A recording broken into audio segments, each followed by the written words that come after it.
Perry. Oh, wait a minute. I'm not Rob Perry. Nah. My name is Jacob Clark, but tonight we're flipping the script a little bit. I'm going to be interviewing Mr. Rob Perry. He's running for U.S. House of Representatives for Kentucky District 2. It's a mouthful, isn't it? Yeah, it is. It all I is. kind of regret not running for something that had a shorter title. Right. Yeah. So, can you name all the counties, Rob? No, I can't. Never mind. No. Okay. All right. So, you're a Libertarian candidate, and you got I probably should work on that though, because I probably could, because I have at least one life experience in every county in the district. And of course, the eastern counties are real easy for me because I grew up in Boyle. Okay. Garrett County is really easy because, well, I had a romantic interest or two there. Mercer's where I'm living now. So, but yeah, I'm not going to go through all 19 of them that way. But go ahead. Right. Well, tell us about yourself. Why are you interested in politics, and why in the world would you want to be a part of the Libertarian Party? Well, kind of handling those out of order. If I was going to be involved in a party, the Libertarian Party is the only party I could possibly be involved in. I mean, especially when you look at the two defunct parties, I call them the defunct parties. I mean, they're both just diametrically opposed to the way I think about life. And that's not even really a matter of politics. I mean, people who have been on software development teams with me, people who have worked in other enterprises with me, all my teams are very flat teams. I believe in a concept I learned from one of my managers at UPS called downward empowerment. And it's basically about, moving authority to the person who's actually doing the thing. Right. And I believe in that at all levels. Now that answers the why this one. That sort of leaves the question of why would I be involved at all? Yeah. And I've been involved for years just because I care. I mean, when you see the defunct parties doing so much systemic harm, yeah, it's amoral to just do nothing, or immoral to just do nothing. You can't just stand there. And then, this race in particular, just in 2018, I looked at the ballot and I was like, I can't vote for either of these people. And actually there were three, and I studied all three of them.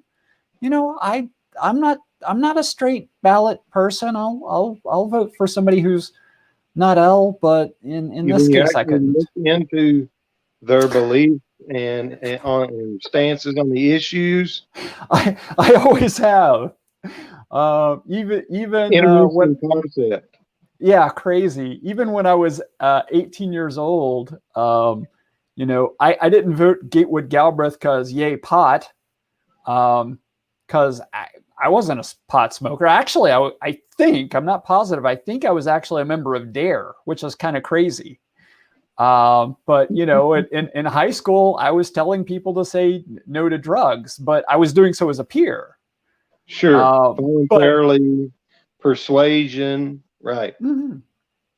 Right. So what do you look for in a candidate when they're going to get your vote, and you're studying the issues and you're studying the candidate? What are the things that make you say, hey, I'm voting for that guy or gal? It's the person who stays out of the way of the individual. I mean, it's back to the downward empowerment thing. It's just like the marijuana thing I was just talking about. I may say, Jacob, I mean, we're really good friends. I've been around a lot of pot smokers in my life, and I just think you'd be better off without it. And you say, well, yeah, Rob, but it helps me deal with my PTSD. I'm like, oh, my bad. Right. The hell do I know? So you go, you seek out the candidate that supports freedom of the individual and more bottom up management of the government, country, and issues, things like that. Well, not just of the government, but of the economy. I mean, that's right. And also social issues. I'm stop me before I geek out too much, but I have great faith in both of Adam Smith's books. The first one being The Theory of Moral Sentiment, and kind of reducing it. Basically, what it says is order emerges in behavior if you just let people interact. I mean, if I scowl at you for something you're doing, it's like, not cool, man. You catch on, it's not cool. Yeah. If people around you are acting that way, catch on, it's not cool. We don't need a government mandate saying don't let Jacob do this because it's not cool. Right. And likewise, you get the same thing in the economy. The economy is best self-directed by people discovering the needs of their friends and neighbors and meeting those needs in return for whatever they need. This upsets me a lot right now because while we're all up in arms against China, figuratively right now, thankfully, but a lot of the policies that people are touting are authoritarian. And it's like, wait a minute, you want to take on China by out authoritarianing them? I don't want to go there. You can't out China. Right. So, we need to out free China. We need to out believe in our people, China. Right. We need to out believe in our entrepreneurs, China. That's how we beat China. And if you don't believe that, then, to me, this isn't the country for you. I'm trying to say it in a nice way, love America, America, love it or leave it. But back to the founding principles. This was founded on the idea of less government is better government. I mean, I mentioned Adam Smith. The second book I didn't really cover, but The Wealth of Nations, I think most people know what that is. A lot of people don't know. That was published 1776. Our founding fathers were students of Adam Smith. Jefferson, I believe, wrote that if you want to know about politics, the only book you need to read is The Wealth of Nations. I'm paraphrasing. I'm bad with exact quotes. But, this is what I believe in. So I look for the candidate that embraces that. You look for a candidate that puts the control of these things in the hands of the people. That's right. Our documents start out, we the people, we the people make these decisions. In order to form a more perfect union, et cetera, et cetera. So we're the ones that are supposed to be in control of our economy. The president talks about his economy this and Obama's economy that, but we are the economy. The people are the economy, and so that's what I'm gathering from you. That's what you look for. So and it's horrifying to me. I watch Bloomberg almost every day, and you hear analysts talking about what's going to happen to the economy if Trump wins, or what's going to happen to the economy if Biden wins, and what happens to the economy if Pelosi and Mnuchin agree on this or don't agree on that. And that right there, that tells you everything you need to know about how far astray our system has gone. If our country was still functioning the way it's supposed to function, they wouldn't talk about that in economic news. It wouldn't be interesting. Right. And we had a similar thing. I visited a friend in Perth, Western Australia, in 2016, and I actually cast my ballot before I went to Perth, and I was in Perth during the election. And you really want to think something horrible through, think about the fact that people in Perth, literally on the other side of the globe, are paying attention to our election. You know, I had a guy in the basically the legislative house for Western Australia was teaching the crowd what a black swan event was. Oh, yeah. And the reason this was germane for them is this house of parliament was right next to the Swan River, where black swans were first discovered. And guy took some black swans back to Europe, and people just refused to believe that they existed. Because forever it was like the idea of there's no such thing as a black swan. And all of a sudden, well, here's one. And people are like, you painted it, you put something on it, or you did something, this is a trick, this is a hoax. They just wouldn't believe it. And he turned to me after explaining this to people, and he said, and what you had happen in your country yesterday was a black swan event. And I don't mean that with any disrespect. It's just the entire world is in awe. Mm-hmm. But you know, I'm sitting there stuck on how horrible it is that Australia has to care that much. Yeah. It just shouldn't matter to them that much, just like it shouldn't matter to Bloomberg that much. Yeah. Okay, so I'm actually, when I go to vote on my ballot, I'm going to be able to vote for Rob Perry. So tell me, yeah, tell me, Rob, what is it that is going to make me vote for you instead of the incumbent? What are the policies? You said that you said you saw who you couldn't vote for, and you said, I've got to run. So what are the things that kick that off for you? Well, the incumbent is a fine example of the false dichotomy, the false this or this that the DRs present. Right. Polar opposite, two choice. Only two polar opposite choices. Right. But I mean, the idea of, you know, people being free to take marijuana for PTSD, you know, how the heck is that diametrically opposed from, you know, free to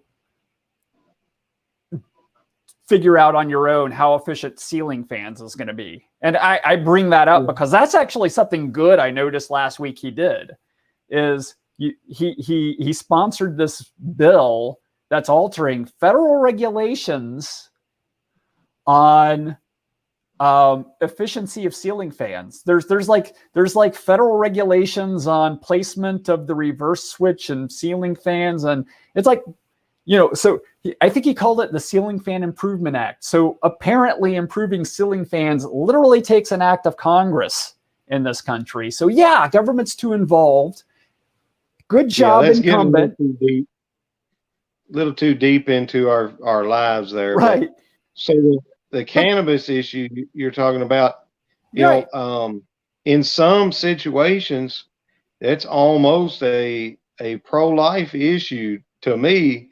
You know, pro-life isn't just about birth, but you know, beyond that, you know, what are some reasons that you support cannabis legalization, descheduling, or, you know, what is your stance on that, and what are some reasons for that? Okay, well, I'm going to work my way back toward ending the war on drugs. But assuming you think the war on drugs is a good idea for a moment, which I don't, but let's assume you did.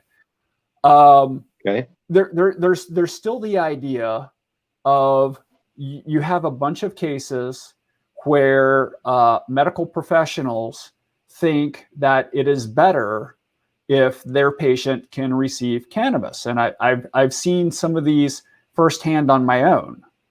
And the idea that we would stop people from being able to do that because we're at war with this plant is completely irresponsible. That, that's to me is intolerable. So that's why on medical marijuana, in terms of recreational marijuana, still holding to the idea that we're going to have prohibition at all.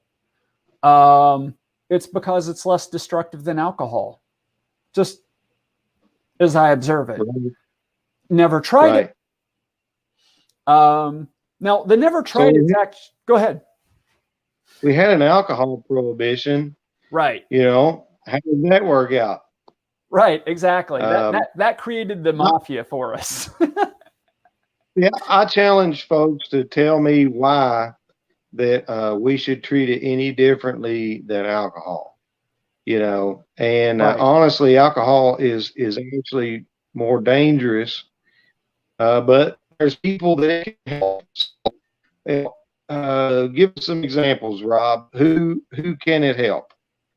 Well, it can help people on PTSD. It can help certain people with epilepsy. Not everyone. It helps with a lot of neurological issues. Like I had a friend who was suffering from neuropathy, which literally means nerve death. And the doctors he was working with felt that it was from chemo, from cancer. The doctors he was working with felt that the THC helped in conjunction with the other drugs he was giving to help restore the nerves. Which, by the way, the nerve death, it normally happens in your fingers and toes. It can also happen to like the small nerves in your heart. So it can lead to cardiac arrest, which is what happened to my friend. Wow. It can help with pain management. My sister, when my sister was struggling with cancer, she was very reluctant to take on new painkillers. Like as the doctors would escalate, she would hold off. She would refuse. Yeah, okay.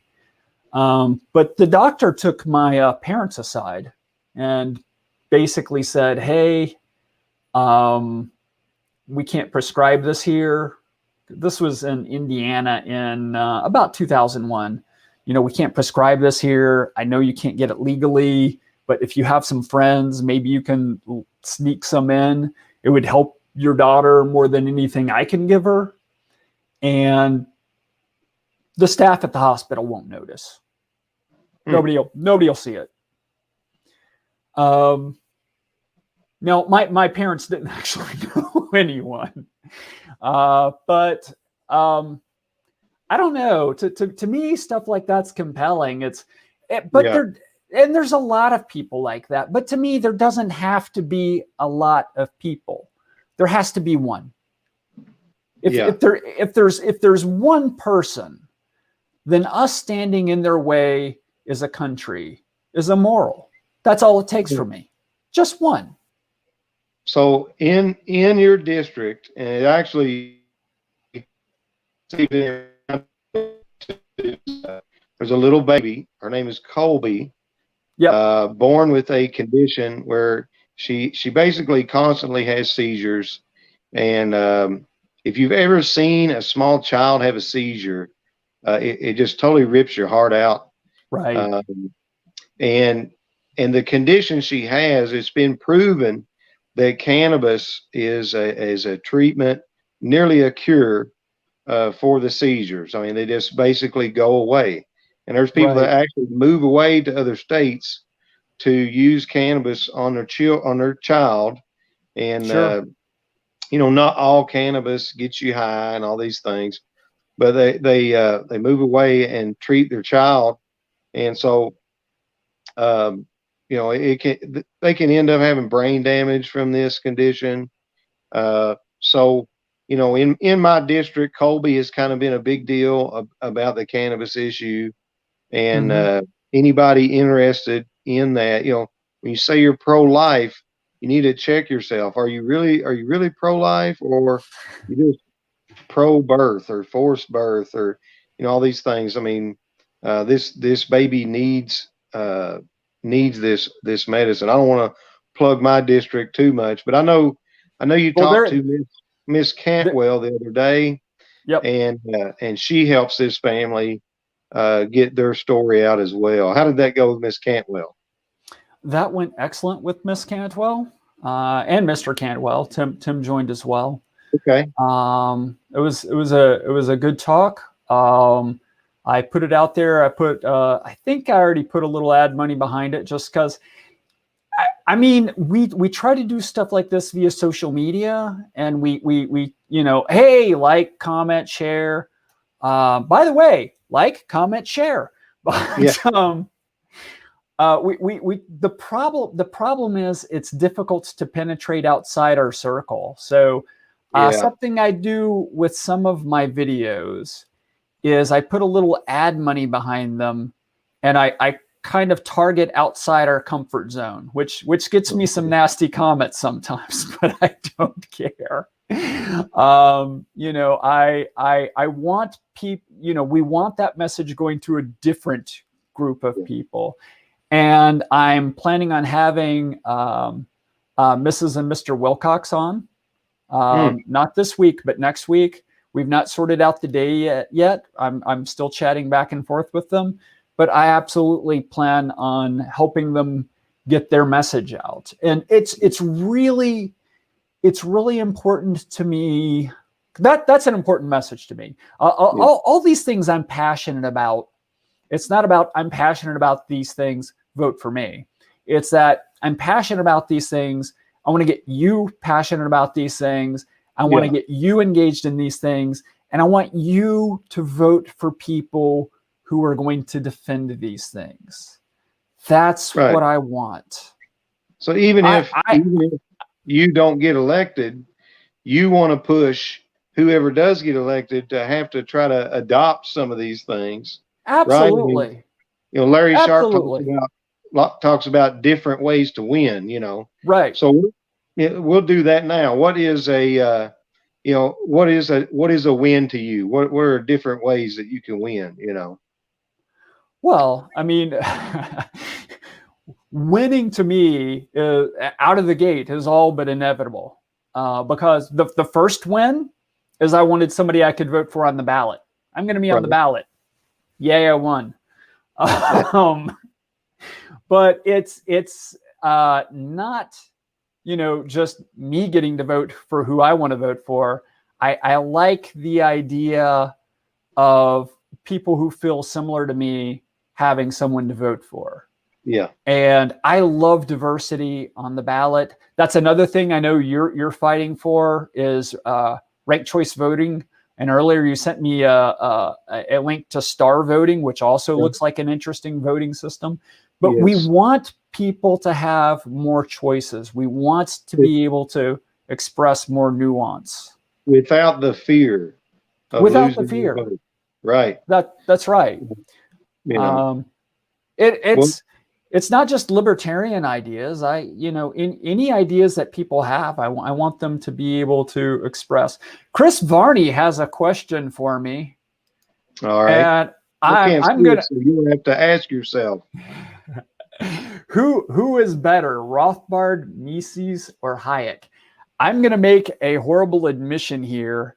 Is Hayek's the only one I've read a significant amount of. I've read a little Rothbard and Mises, but to me, Hayek's the man. I'm a huge F.A. Hayek fan. I love the Road to Serfdom. I referenced the Road to Serfdom is this is why you need to care.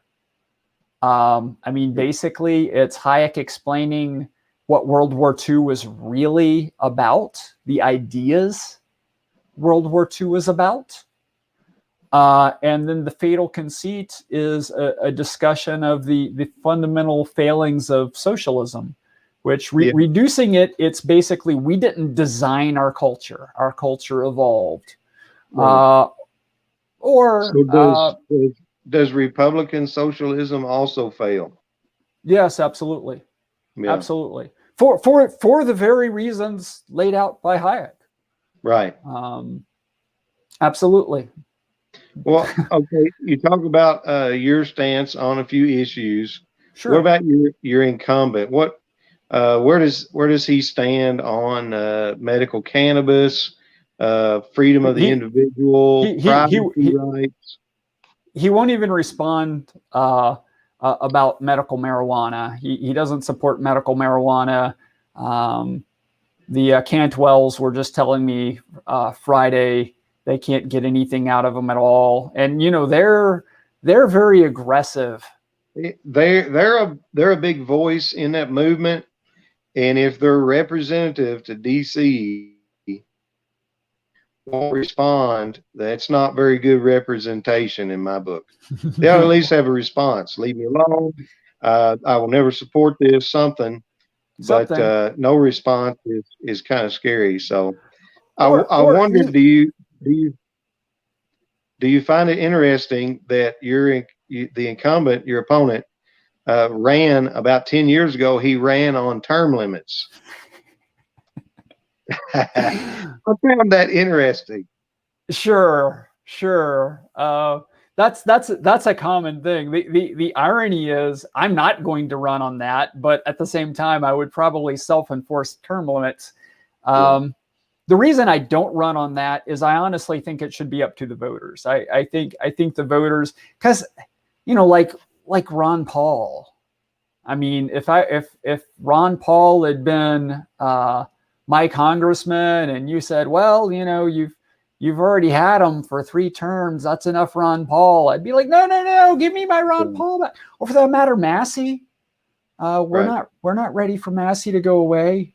I think fair elections and debate inclusion, I think those are the best term limits. We have another hard-hitting question. James Tiller wants to know Reese's Pieces or peanut butter cups.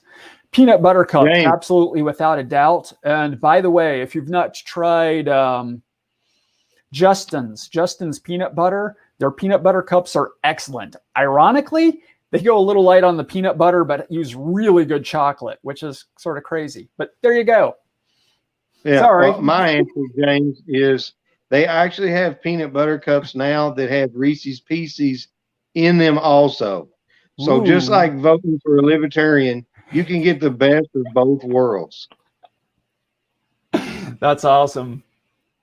What else do we need to know about your incumbent? Any crazy bills that he might have sponsored or anything like that?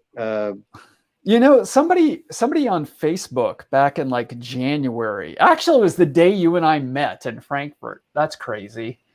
But he was troubled about Guthrie's legislation tamping down on anti-vaxxers. And you can go back and you can find it on Facebook. I'm sorry? What's an anti-vaxxer? Okay.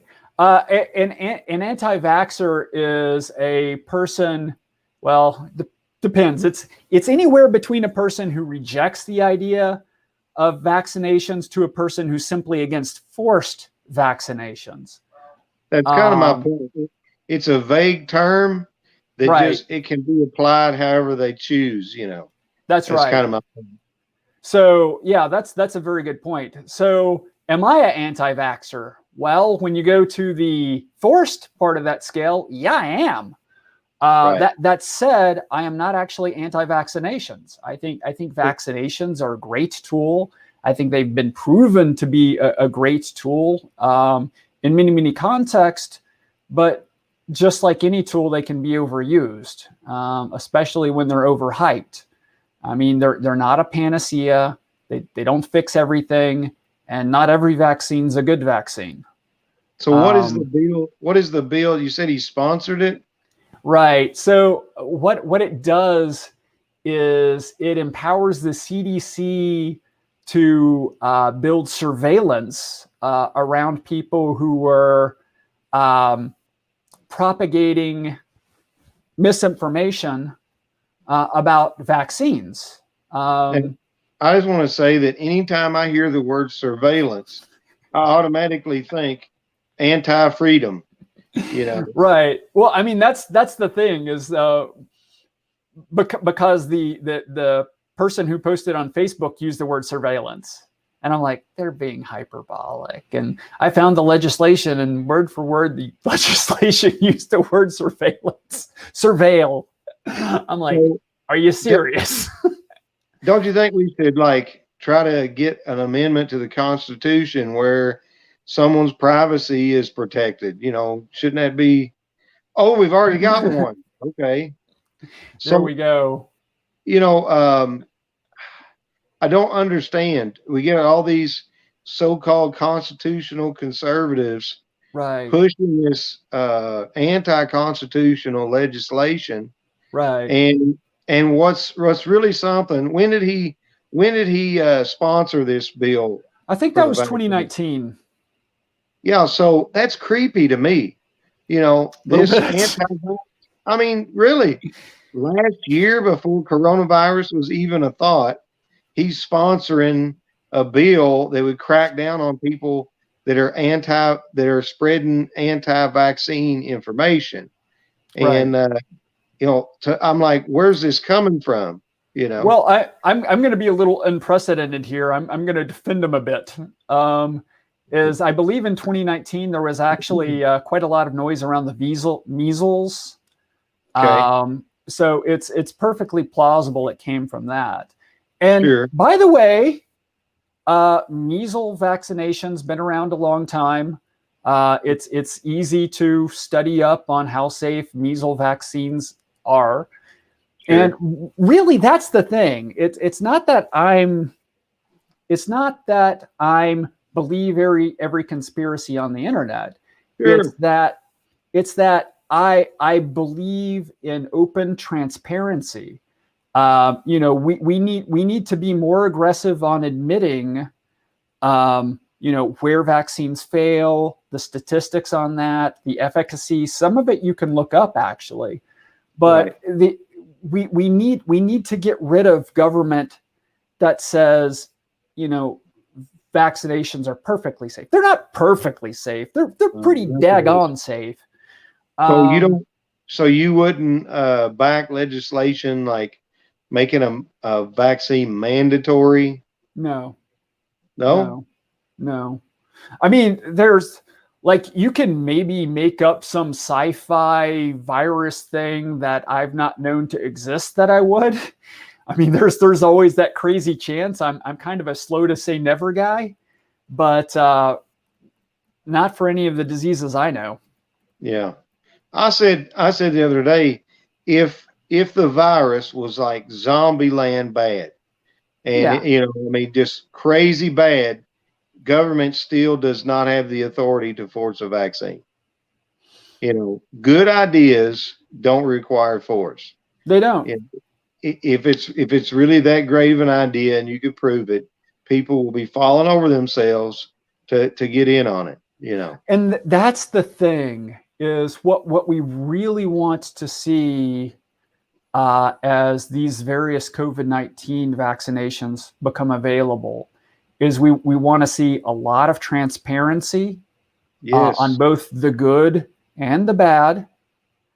And we want to see a lot of ability for people to choose, because even the data is going to be finite. I mean, these phase 3 trials, they involve 30,000 people, and half of those are placebo. So you have 15,000 people who have taken it. And I mean, if you look at the early data, even when they're testing it on like 50 or 100 people, there's some adverse effects. And it's like, you know, you're having adverse effects on the same general order of magnitude as you are people who die of the disease. So, you know, out of the gate, to me, it's not sounding as great as they make it out to be. But let's see how the 15,000 do. Let's see how they fare. But still, even after 15,000 people, maybe you want to wait 6 months. Maybe you want to wait a year. Maybe you want to opt out. And I mean, I don't know all your life conditions. I don't know all the situations you're in. I don't know all your values. I'm not going to make that decision for you. And I object to somebody boldly stepping forward and saying, well, I will. No, you won't. Yeah. Go sit down. Right. So, you know, my body, my choice, that kind of thing. Absolutely. What about justice reform? Oh, Where are you at on that? And maybe if you know anything about your incumbents' positions, you know, how do you differ? well, you know, I've not actually studied up on him a whole lot in that, other What just than tell us about you then? yeah, the marijuana thing actually covers it a little, because Mhm. I truly believe that the impetus of much of the problem is victimless crimes. Right. Uh, because victimless crimes require that you Hold on. step in. Hold on. Go ahead. No victim. No crime. Okay, go ahead. Victimless crimes require that you step in a certain way that crimes with victims do not. Right. Crimes with victims, you have somebody reporting it, or you have somebody Right. complaining, or you have family complaining, or you have something. Victimless crimes, you have two entities that are completely happy with it, and then you have a police officer, and you're telling him it's his duty to somehow wedge his nose into that circumstance so he can find out it's going on and prosecute it. Right. Um, So the issues that are kind of hot topics in the nation today are like no knock raids or no knock warrants, I guess is how they're properly right. called. What else? Qualified immunity, Well, police union I heard protections. Regina Huffnagel, who's with LEAP, Law Enforcement Action Partnership. She argued on my show that there is a legitimate place for no-knock warrants. Mm-hmm. And we were on something else, and I didn't get to loop back and ask her what those are. But Yeah. I would be interested in listening to that. But the thing is, the vast majority of the no-knock warrants are used in relation to victimless crimes. Right. And the idea that there's a victimless crime and you're battering down the door at 2 a.m. and coming in, not necessarily guns a-blazing, but guns ready to go a-blazing. Right. I mean, it's problematic. It's crazy. I watched a Netflix series where they were arresting mob bosses. It's kind of a documentary. Yeah.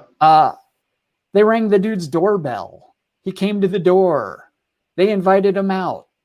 He offered his hands to be cuffed. There was no need for that. They just put him in the back of the car.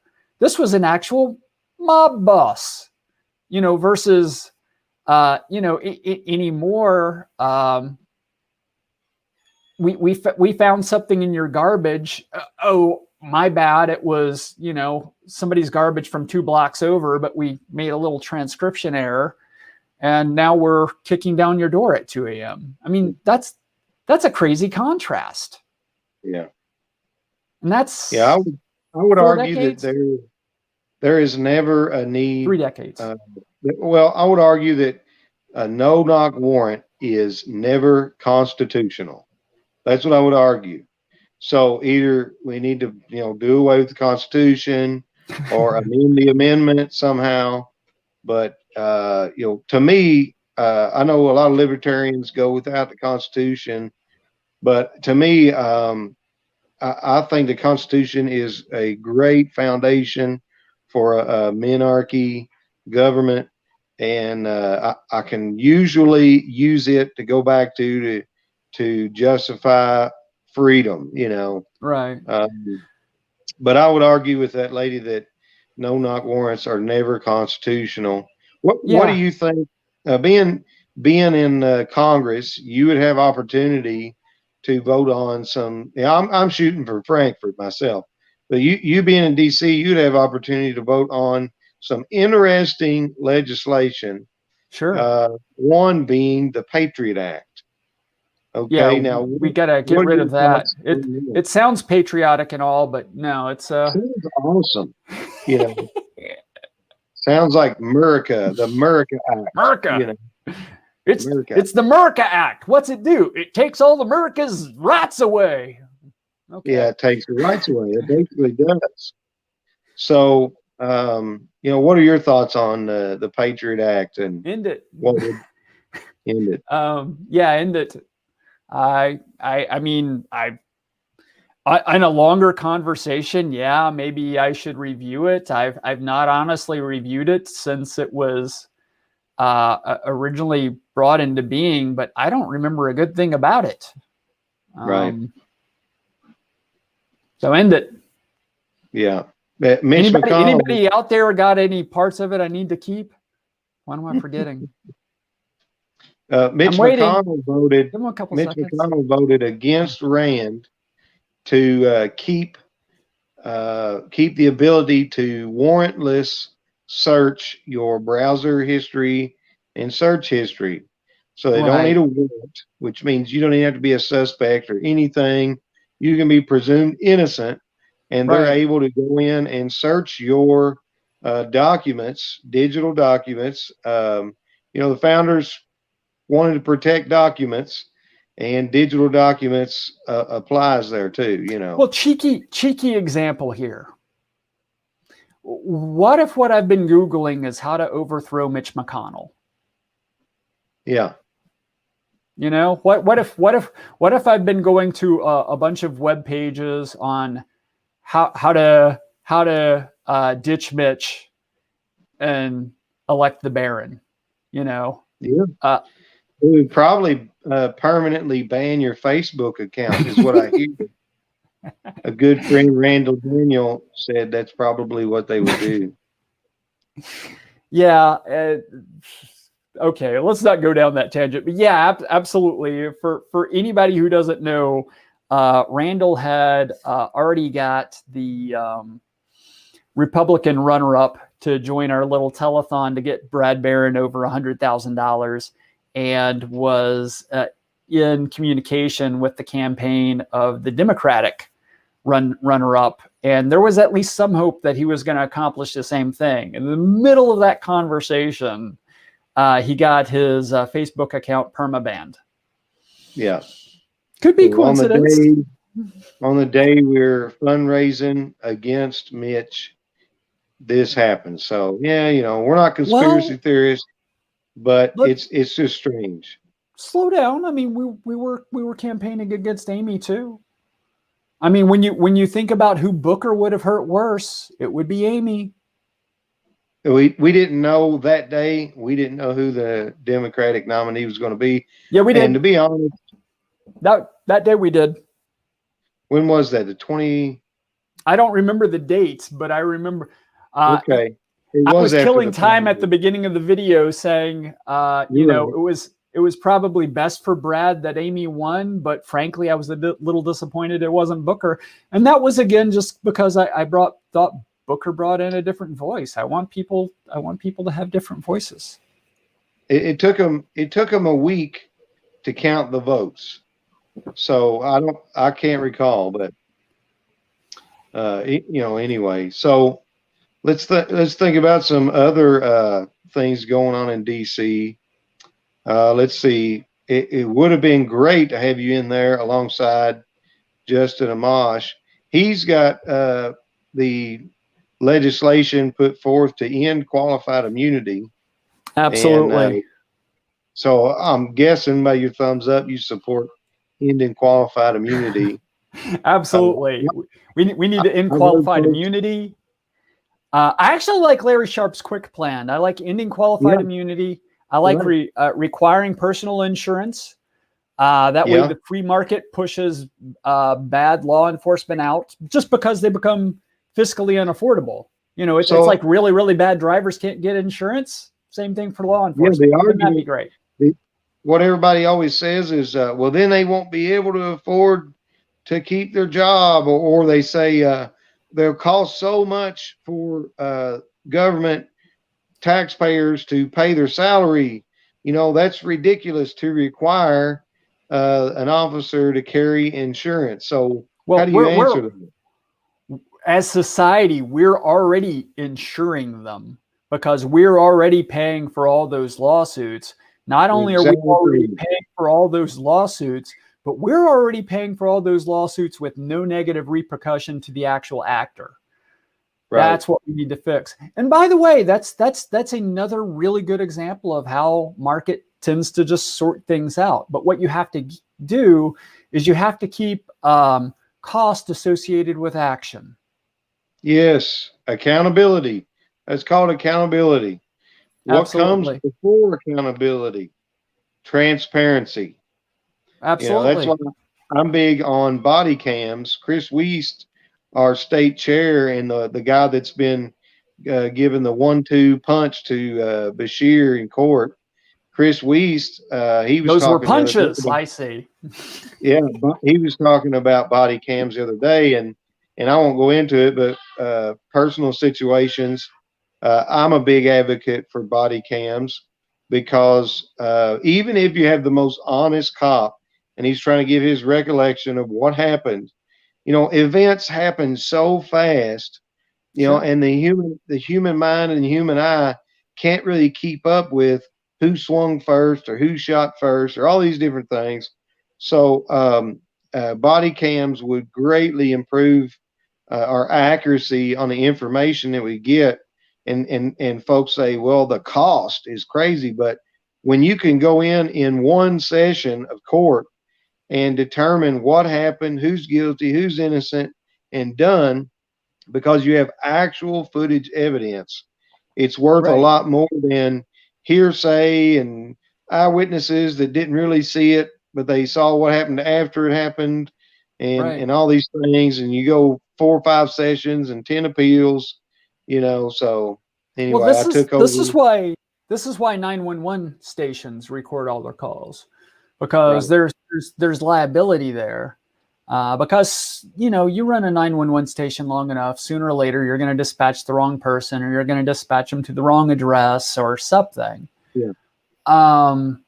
So they record all the calls, or most of them record all the calls for liability purposes.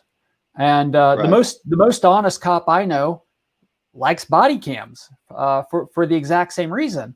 And I've heard some people argue that, there should be laws about them not turning the body cams off.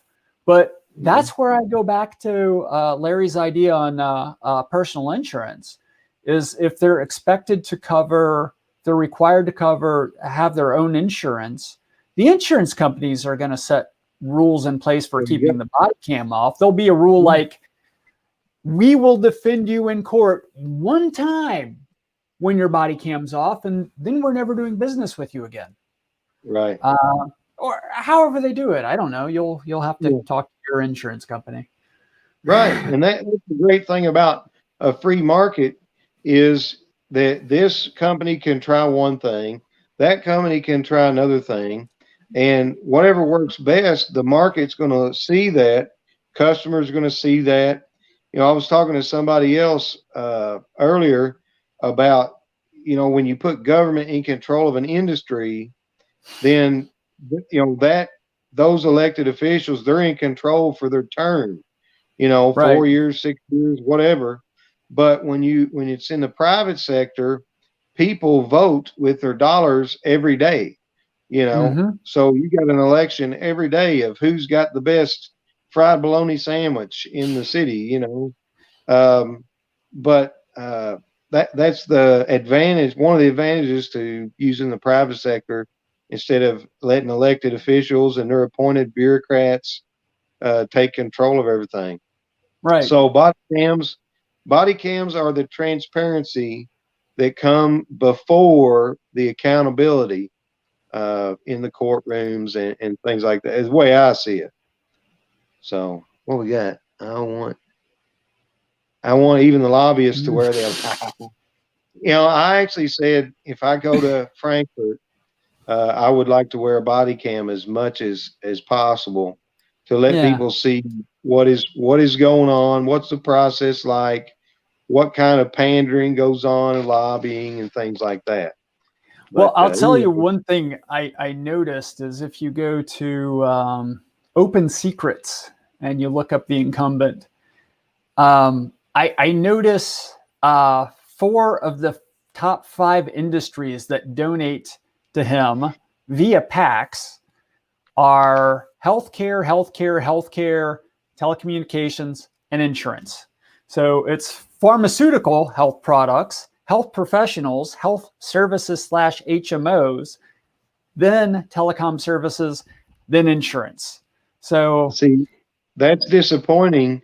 Seeing that he sponsored this crazy bill about vaccines, right, suppressing information opposing vaccines, and then seeing that he opposes medical cannabis because it's a plant that you can grow in your garden next to your turnips and right. make yours better at your own choosing. Now knowing who his donors are, I'm a little creeped out actually. You Sure. know, like me running, I hate asking people for money, and I especially don't want to take money from somebody who's going to like want me to do them a favor or something. Dan Syme, he gave me some advice when I started running. He said, don't owe anybody anything. That's actually biblical advice. But don't do any favors that obligate you. Don't take any favors. Just leave yourself at a zero balance with people. So, I'm actually a little creeped out to hear those are his donors, and this is how he's voting and sponsoring bills. That's disturbing, actually. Yeah, a But little bit. so we covered the drug war. Yeah. What else?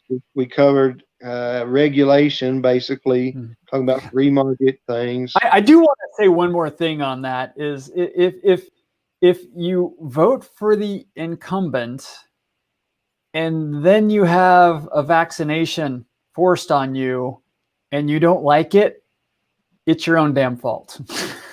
You say anything about it, he won't let you say anything about it because he's sponsoring legislation against anti-vaxxers and their information. Right. Yeah, right. So deregulation, we covered justice reform. We talked about that some. Was there Yeah. anything else in that you wanted to talk about?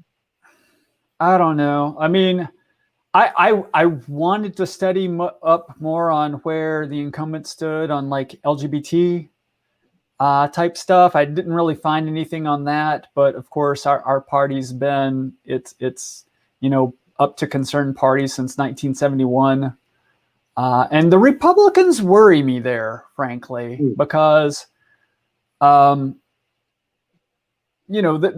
Democrats came around to gay marriage in the last decade. Yeah. And the Republicans kind of tolerated it as of, they were drugged to it in like the last half decade. Yeah. I mean, these people will backslide if they get a chance. They will suddenly get in their head that this is somehow their business. And I've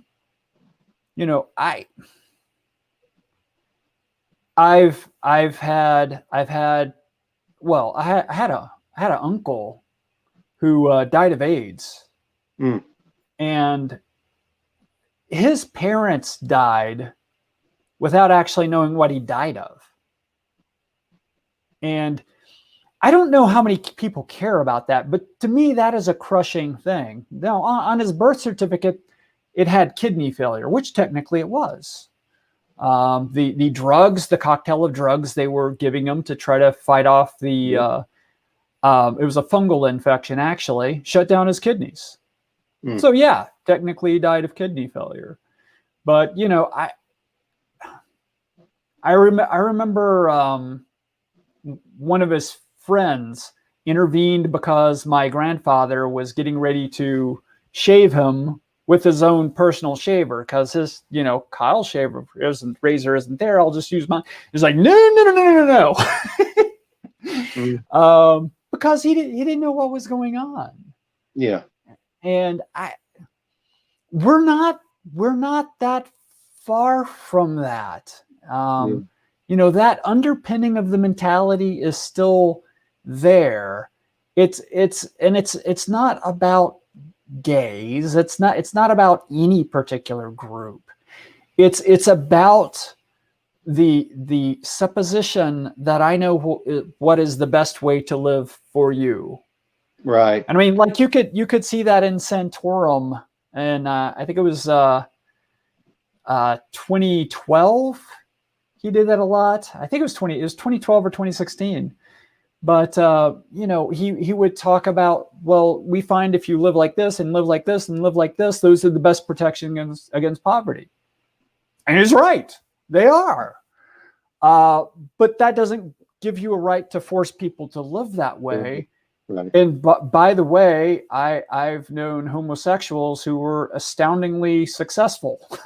So it's like this no. It just really boils down to, it's none of your business. It's none of your business. It's none of my business. You know. And you know, I will take that all the way back to the idea of, you know, me being in DARE. I think I was in DARE in high school. There's a difference there. There's a difference between, as your friend, I'm trying to help you, but there's these boundaries, you know, like a friend you will appeal to. Mm-hmm. You don't really try to force your friends to do much, because pretty soon they won't be your friends. Right. And you note that. People you care what they think of you.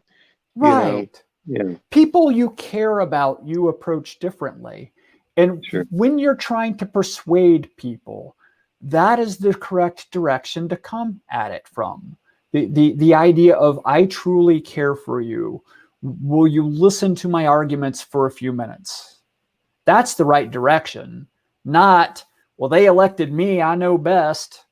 And that's fundamentally what my run is about. Yeah. Yeah. So we elect these people not so they can decide every factor in our lives. You know, their role in our lives is supposed to be rather small. Yeah. Right. Right. But we've drifted far from that. Right.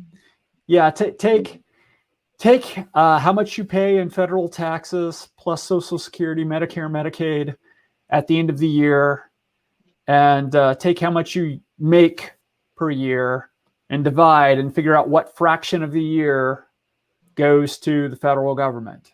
You know, for a lot of us, it's about a third. So that's four months a year. 4 months a year of your labor, you don't get to decide how it's spent. You don't get to decide if it's Reese's Pieces versus Reese cups. Right. You don't get to decide Hayek's books versus Mises books. This money you don't control. And some of it goes to things that you are vehemently opposed to. And I think we can be a much more peaceful nation. We can love our neighbors a great deal more when we're not robbing each other from that. You know, when we're not taking each other's lifeblood and spending it on things that some of us are opposed to. So let's run through a few things. I don't know how long you want to go here, but we're coming up on. You're the host, man. So, gun rights. What do you believe on gun rights? What is your favorite gun law? Just the Second Amendment, man.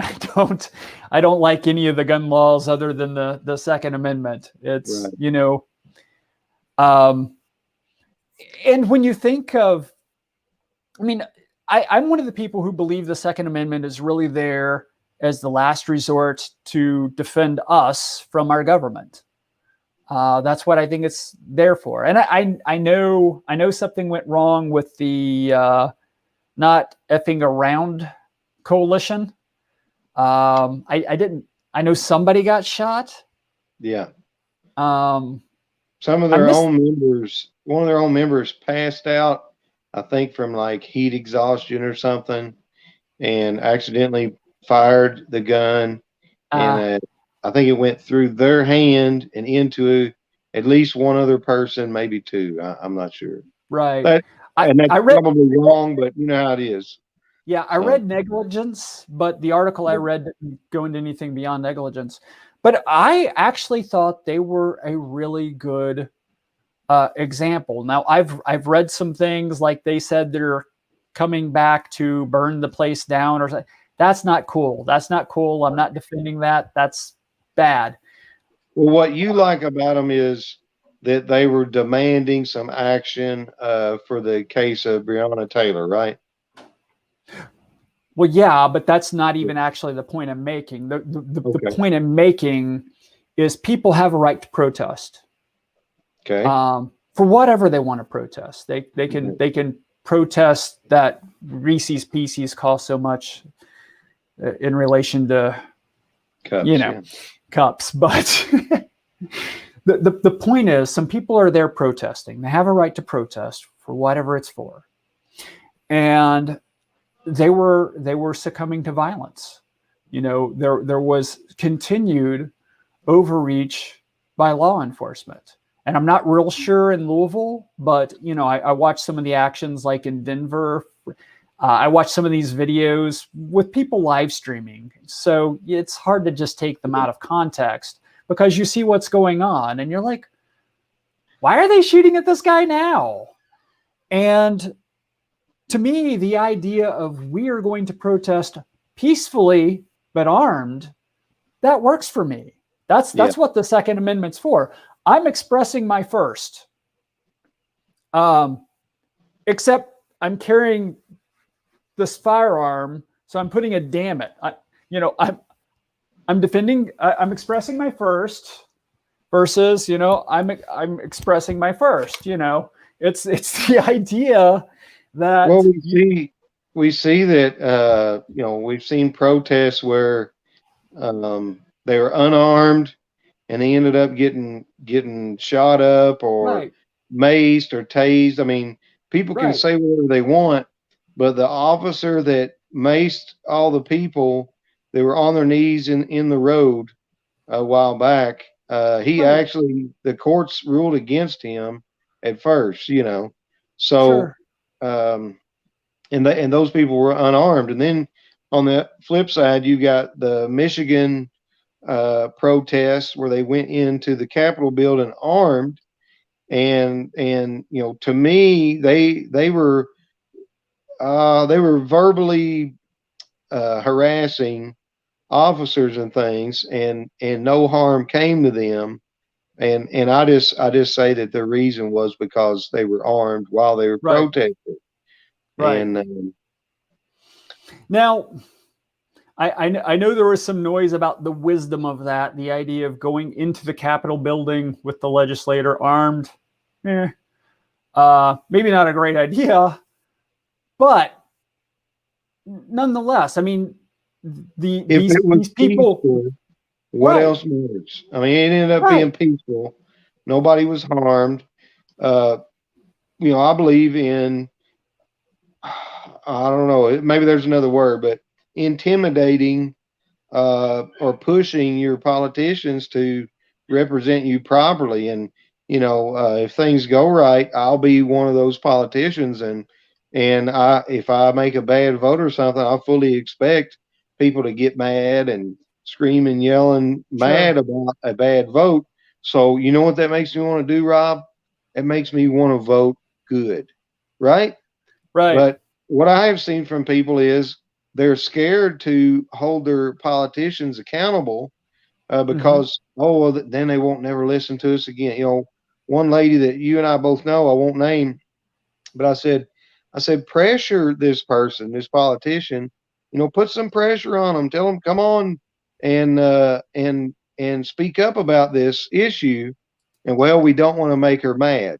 And I said, what? Excuse me, this person, this politician shouldn't, you should be worried about making them mad, but they should be worried about you being mad. They should be worried about you being satisfied. You're the voter. You're the taxpayer. You're the one that is supposed to be pleased and happy with how things go. So it's totally upside down, Rob. And I think folks like you and myself and Mr. Toller that's chiming in there, That's what we want. We want to represent the people and work for the people. Right. But you want to read Toller's question? I can't see it good enough. My screen is too small. Do you see a difference in people blocking roads versus trucks blocking the roads? And are they both protected by the first? Well, the difference is the guy in the truck's a lot safer because he's not going to get run over. But conceptually, the way you mean it, no. Actually, I don't see a difference. And I don't think those are protected by the first, actually, because there's a difference between going out and speaking your voice and blocking someone else. Being a hazard. Right. Well, I mean, you don't, when you're blocking traffic, you don't know who's back in traffic. You don't know how you're impacting their life. You don't know, if they're trying to get somewhere. You don't know if there's an emergency. And I know there's always a discussion of, well, we'll let the emergency vehicles through, but you don't know who's trying to get where, why. Probably, it's not quite on par with the idiots in Congress, but yeah, it's that sort of thing. You don't know what sort of harm you're doing. You have a right to speak. You don't have a right to get in the way of other people's life. Right. And I would say that, even if there's consequences to your actions, Sure. even if you have complete free speech and you can yell fire in a theater, and maybe nothing happens, but maybe somebody gets trampled to death and you're responsible too. So maybe you block the road and no harm comes, but maybe you block the road and back traffic up a little bit and somebody has a collision and is killed, Well, to me, it's also a do to your neighbor, doing to your neighbor kind of argument. I don't want somebody stopping me from going wherever I'm trying to go. And thus I'm not going to get in my neighbor's driveway and keep them from going where they're trying to go. That said, I do understand a lot of the people who are doing this are very upset and have very legitimate complaints. And I just because they're taking actions I don't approve of doesn't mean we discard all their arguments. Right. They're accepting the responsibility of the consequences of their actions. And if they feel like it proves their point better, then that's the value that they're purchasing with that. Well, we got anything else? Well, that's what I was going to ask you. We've covered, drug war, justice reform, and incumbent issues. How'd I do, guys? Yay! I think, Rob, after our conversation, I think I will vote for you. Yes. I think I'm going to vote for you. So I think that means that's 2 votes I've got now. I'm still working on my wife. So I think you only need what do you only need, like another 100,000 to go? Yeah. So you're getting there. 150, 200. Yeah. Something like that. So the bottom line, folks, is Rob is going to protect your health freedom as far as vaccines and your information and things like that. I'm going to protect your right to protect your health. There you go. Rob is going to protect your right for your Second Amendment rights. You may go out and eat a bunch of cheeseburgers, which I kind of advocate against eating too many of those. So I'm actually not going to protect your health. Not in that context. My point is that Rob is the candidate in this race that will best protect your rights as an individual. And absolutely. I always say that the only way to have a free society, people say, what about societies? We have to protect society and all this, but the only way to have a free society is to have a society of free individuals. It Right. make the individual free first to have a society of free individuals. And Rob is the candidate to do that. And I don't want to hear none of this stuff about wasted vote, this or that, or nothing. You know, we're working on the election process to get rid of that wasted vote And that's why factor. you would vote for Jacob Clark. That's right. And James That's right. I'm going Toller to be and Amanda because Billing and and Tim Philback and Randall Daniel and Christy Kendrick. Who Mitch else we got? Rushing. Mitch Rushing. How'd I forget? I'm sorry, Mitch. And if you're in Cave City, you've got Mr. Brandon Wright for council. I've not talked to I know Brandon we've yet. got Brandon, somebody if you're else. out there, give me a yell, man. Hey, Frank Harris is over there in Frank District Harris. 6 running for Congress. And Right. don't forget Brad Barron. You might have already said him. We'll say him again, Brad Barron. I didn't. And Dr. Joe Jorgensen is running for president. And, I urge folks to look at her. All of these candidates we're mentioning from the Libertarian Party are your best bet for protecting your rights and freedom in America. The other two parties are I'm just going to say they're playing games, you know. And Joe's going to be in Lexington on Wednesday, the 5th, August 5th. I don't think I'll be able to be there. Are you going to be there, Rob? I am going to be there. So if you see me there, right. you have questions for me or anything like that, feel free to approach. I might actually help with the setup a little. I signed up to set. They've not contacted me on that, but yeah, we'll see. We'll see. Okay. So I may be a very sweaty candidate there. We don't know yet. All right. Well, do you have anything else to add, Rob? Put your website up there. Rob needs some help. If you want more freedom, if you want more Second Amendment rights, if you want more medical cannabis rights, all these things that we talked about, if you want your privacy to be protected more, if you want to make sure that you can have free speech about vaccines, Rob is the candidate you need to be voting for, but he needs help. He needs signs, he needs cards, he needs door hangers, he needs radio ads, he needs newspaper ads. He needs people to go knock on doors and talk about liberty. So please donate to Mr. Rob Perry and remember him on November 3rd. Thank you, sir. Thank you for having me tonight. Yes, it was my pleasure, Rob. Thank you for all that you do for the other candidates. Absolutely. Yep. Hit in broadcast now? Yeah. Good night. Good night.